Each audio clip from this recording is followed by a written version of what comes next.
kwento ka naman. O hindi ba? At para po sa inyo, mga kwento ng pangungumusta sa matagal na ninyong mga hindi nababalitaan, ang aming palabas ngayong gabi. Ngayon, handa na ba kayo sa kapanapanabik na kumustahan sa programang kayo ay laging #1 dito sa Rated K? Minsan masakit man sabihin na kasalanan ba minsan na maging mahirap. Noon, Howie Boy at sidekick alalay ni Mr. Shades. Ngayon, milyonaryo na. Ito ang kwentong buhay ni Chinky Tan. I'm really so blessed and thankful that I got into the movies. Because yun na nga, it also made a platform for me. Chinky Tan, sikat na komedyante noong dekada 80. Nakilala si Chinky bilang isa sa mga Howie Boys ng singer na si Randy Santiago. Magandang hapon sa iyo, Chinky. It's really an honor. I always listen you at the radio and we're a fan of yours. Talaga, wow, thank you very much. Dennis Padilla ngayon, talagang sikat na ring komedyante. John Cuenco, yan ang isang flutist, no? Na sikat na sikat. Tapos sino pa? Yung mga iba kasi, taga Lasal. Tapos, yung latest edition, si Bayani Agbayani. Kung saan naroon si Randy Santiago, nandun kayo humahawi.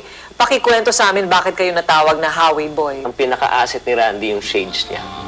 At maraming ng tao talaga na nahihiwagaan kung ano na sa likod ng shade. So, pilit nila talaga tanggalin.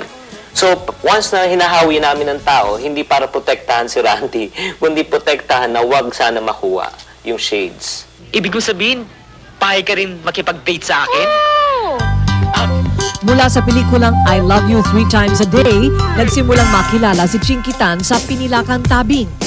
Nasundan pa ito ng iba pang mga pelikula na talaga namang iihitin ka sa katatawa. Biglang nawala si Chinky Tan. Actually, yung mga iba naglaylo na rin. Bayani still there. Andyan pa rin si Dennis. Andyan pa rin si Randy. Nandyan pa rin. Pero saan napunta si Chinky Tan? Kaya kinukumusta ka namin ngayon. Yung pala, super milyonaryo ka na. Hindi naman. I started a business right now. It started July 26 called Vision Unlimited. We're into distribution of green iced tea, red iced tea, and mga health products. Naging abala si Chinky sa paghawak ng negosyo. Networking daw ang nagpayaman sa kanya.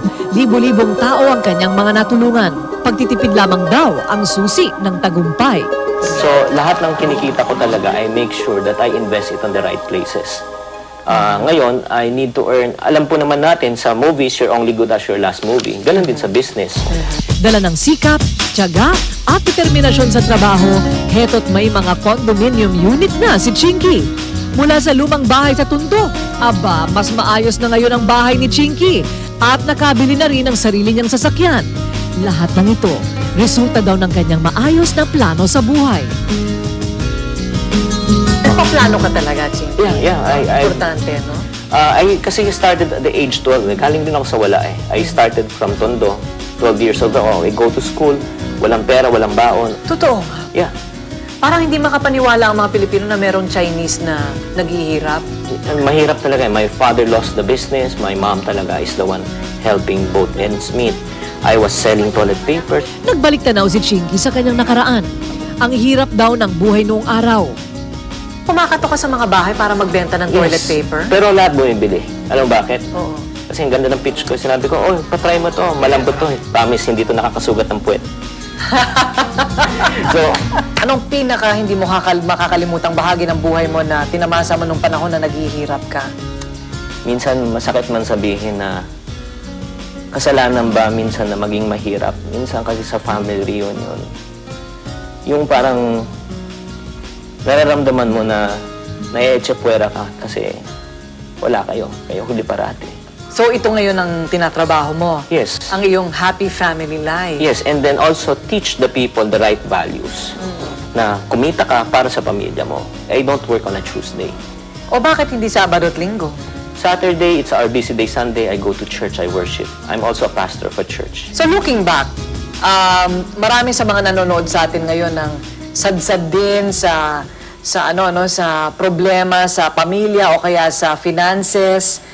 Ikaw ay parang ehemplo ka sa kanila. Yumaman ka, nagtatrabaho ka ng maganda, maayos ang pamilya mo. Ano ang sikreto?